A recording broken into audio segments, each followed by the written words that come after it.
Ya, untuk membahas apa saja faktor penghambat tersebut dan bagaimana menggarap industri keuangan syariah agar lebih optimal, di studio telah hadir Ketua Komite Masyarakat Ekonomi Syariah, Bapak Holil Nafis. Apa kabar, Pak Holil? Alhamdulillah, bi khair. Ya, terima kasih sudah hadir di studio kami hari ini, Pak Holil. Oke, kalau kita bicara mengenai satu pernyataan dari Wakil Presiden Yusuf Kala, bahwa kemudian sebaiknya sistem ekonomi syariah dibumikan. Apakah kurang membumi belakangan? Sehingga kemudian yang dirasakan oleh masyarakat terlalu complicated gitu ya secara sistem. Seperti apa? Sebenarnya dari ekonomi syariah itu harus membumi karena harus linkit antara proses keuangan dengan proses sektor real, itu harus.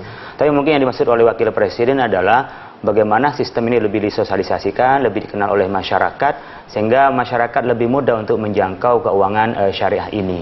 Nah, mungkin bisa lebih kita sosialisasikan soal financial inclusion itu, tentang keuangan inklusi, sehingga orang-orang yang tidak menjangkau keuangan bisa dijangkau, umpamanya di masyarakat yang kecil dan juga di masyarakat yang nggak menjangkau bank, itu bisa dihinggapi atau bisa juga didatangi oleh teman-teman di ekonomi keuangan syariah ini ya, di keuangan syariah ini.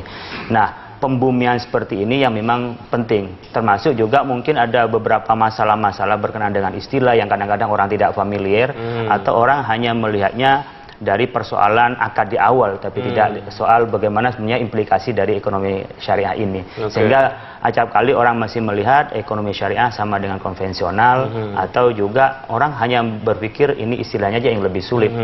Padahal tadi yang diinginkan oleh Wakil Presiden bagaimana sistem pola kerjanya, pola akadnya itu berbeda. Jadi kalau di ekonomi syariah itu menyampaikan tentang masing-masing akad, masing-masing pembiayaan itu ada akadnya tersendiri, dan itu pasti ada implikasinya tersendiri. Oke, ini keadaan yang sedikit kontras. Kita bicara mengenai kelembagaan syariah di Indonesia, kalau dibandingkan dengan negara lain, kita ada di posisi yang sangat baik gitu ya. Namun kemudian sosialisasinya kepada masyarakat yang mungkin dinilai masih kurang efektif.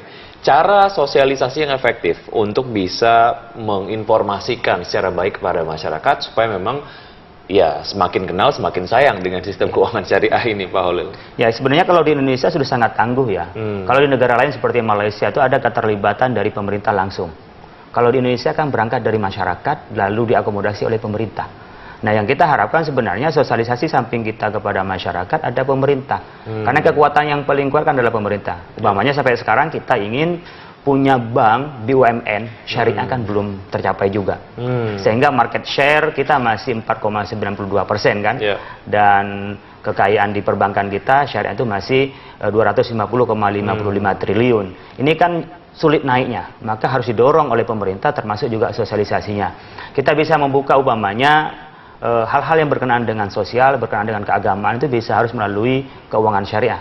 Karena di sini juga ada value, ada etika di dalam proses bisnis. Yang kedua, bisa juga pemerintah mendorong berkenaan dengan charity berupa zakat, wakaf, dan sedekah itu dimaksimalkan. Kita di Indonesia sampai sekarang ini masih belum memaksimalkan perolehan zakat dengan potensi yang sangat besar. Sekarang diperkirakan banyak dalam beberapa survei itu ada 400 triliun lah di Indonesia untuk zakat. Itu dari surveinya satu lembaga survei. Tetapi kan belum menoleh pemerintah, ini bagian dari pendapatan negara. Kalau umpamanya bisa orang yang bayar zakat itu dia sudah dianggap bayar pajak karena dia sudah membayar untuk kepentingan publik. Tetapi tentunya harus diatur bagaimana cara penerimaannya, bagaimana lembaganya yang baik, bagaimana juga pelaporannya dan auditnya, barangkali seperti itu. Sehingga dana-dana sosial bisa dimaksimalkan, dan ini yang bisa memfasilitasi adalah lembaga keuangan syariah itu.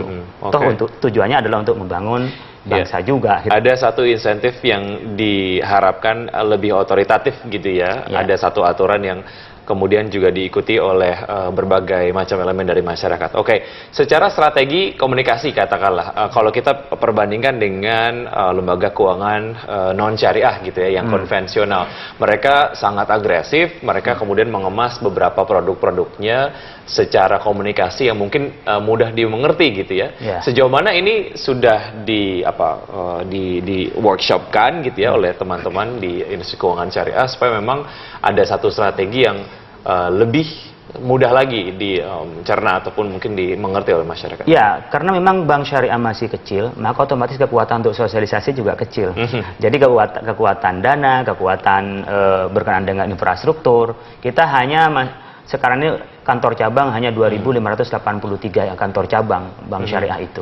Maka bisa dibayangkan bisa sebesar apa kita sosialisasi. Oleh karena itu, karena ini baru tumbuh dan bagian dari alternatif ya, ekonomi alternatif di Indonesia, saya pikir pemerintah harus menyiapkan dana infrastruktur untuk melakukan sosialisasi ini. Ini yang dorongan-dorongan pemerintah. Di samping kita juga memaksimalkan peran masyarakat, ada tokoh agama, ya kan, karena ini berkenaan dengan syariah. Tetapi kita tidak untuk diskriminasi untuk agama tertentu atau kelompok tertentu, karena di dalam transaksi pun juga tidak membatasi apa-apa. Dan ternyata ini adalah bagian dari alternatif dari sistem ekonomi yang ada. Kita bisa melihat sistem ekonomi syariah ini dibanding dengan konvensional, beberapa kali terjadi gejolak-gejolak ekonomi ini paling tahan di tahun 97, 98, lalu juga kemarin itu tak tergoyahkan. Memang tidak bisa cepat karena sistem ekonomi syariah itu tidak mengandalkan pemodal saja. Kalau di konven kan orang memberikan modal lalu dia bisa mendapatkan hasil. Tapi di ekonomi syariah tidak. Dia memberikan modal harus dikelola dulu.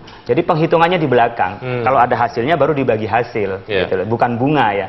Kalau yang di konven kan ketika kita naruh uang kita udah bisa pastikan sekian dapat dananya. Maka menjadi rawan ketika orang di sini permainan hot money ya, yang masuk tanpa diinvestasikan lalu dia itu yang membuat sistem konvensional lebih fragile kita dibandingkan dengan syariah. Iya, syariah lebih kuat, lebih kokoh. Baik. Pak Danan, kata dari beberapa istilah syariah, sejauh mana ini bisa digunakan strategi untuk bisa lebih mensosialisasikan sistem keuangan syariah lah ya. Kita akan bahas usai jeda Pak Holil. Kami akan segera kembali.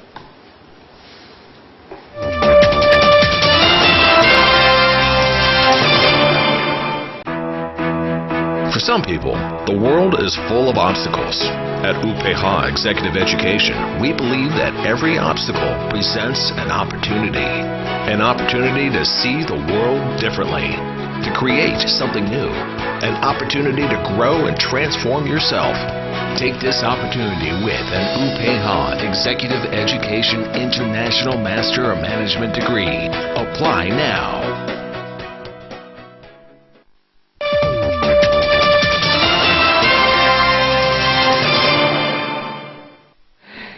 Ya, pemirsa, kembali di Dialog Market Corner dan masih membahas mengenai bagaimana sebetulnya industri keuangan syariah ini dapat dikembangkan secara maksimal.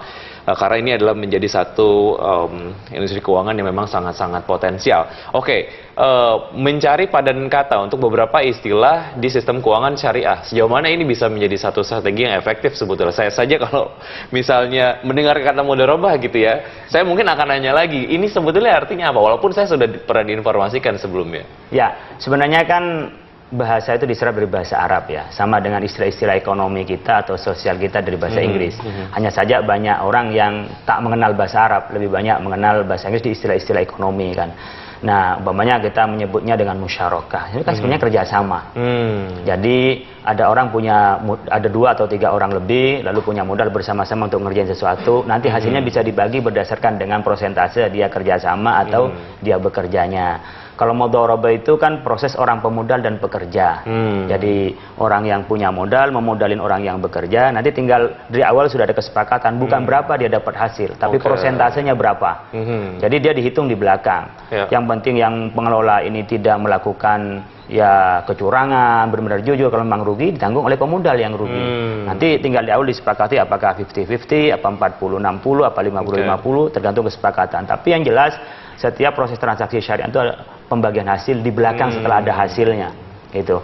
Nah, seperti halnya akad salam itu kan sifatnya seperti kita ya order lah ya. Kita mau beli begini, maunya modelnya seperti ini, harganya berapa, speknya sekian, kita order sebenarnya. Nah, karena ini serapan dari bahasa Arab, maka kita pakai. Nah, di kita juga ada program yang barangkali juga sulit ditemukan di perbankan konvensional adalah wadi'ah. Wadi'ah itu titipan. Jadi saya punya uang, saya mau titip ke bank, ya sudah kita titip, bahkan kita bayar biaya titip. Saya tidak mengharapkan hasil itu. Tetapi nanti dari titipan itu bisa diangkat lagi apakah ya dhamana atau tidak. Kalau memang dia boleh dikelola, dia hanya dikasih bonus, tidak boleh diperjanjikan di awal. Jadi ada berapa proses transaksi ya. Ya, ada istilah-istilah yang kemudian ini menjadi istilah-istilah signature lah ya dari sistem keuangan syariah.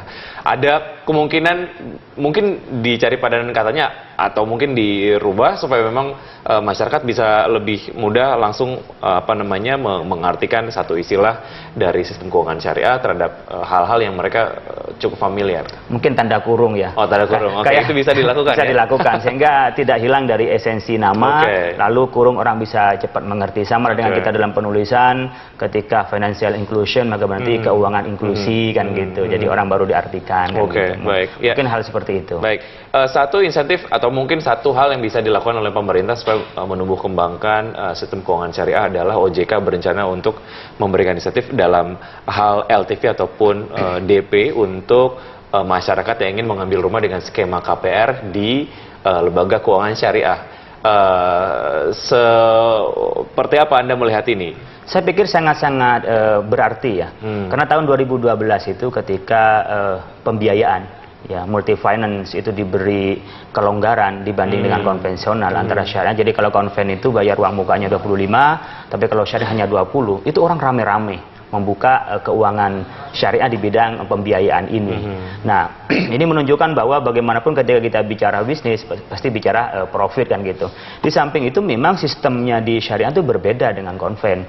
Kalau di konven kita ngasih uang muka, cicilan itu kan bisa disesuaikan dengan perkembangan atau inflasi atau suku bunga ya, BI rate ya, kita bisa disesuaikan dengan itu. Tapi di syariah itu tidak mengikuti soal suku bunga atau BI rate itu. Jadi yang sering digunakan adalah akad murabahah.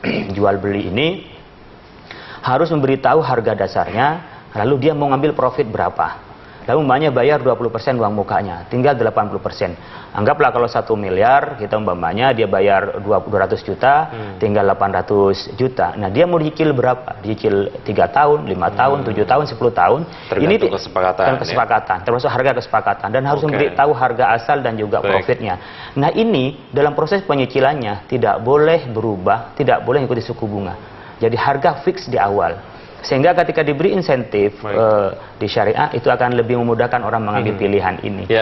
Karena memang tidak fluktuatif ya, jadi dia fix dari itu awal. yang harus kemudian dimengerti secara detail oleh masyarakat ya. Pak Olin, terima kasih atas informasinya. Semoga ini bisa menjadi satu media sosialisasi dan juga edukasi kepada masyarakat, dan semoga sistem keuangan syariah kedepannya semakin diketahui dan dikenal dan dicintai oleh masyarakat. Terima kasih Pak Olin. Terima kasih. Assalamualaikum. Waalaikumsalam.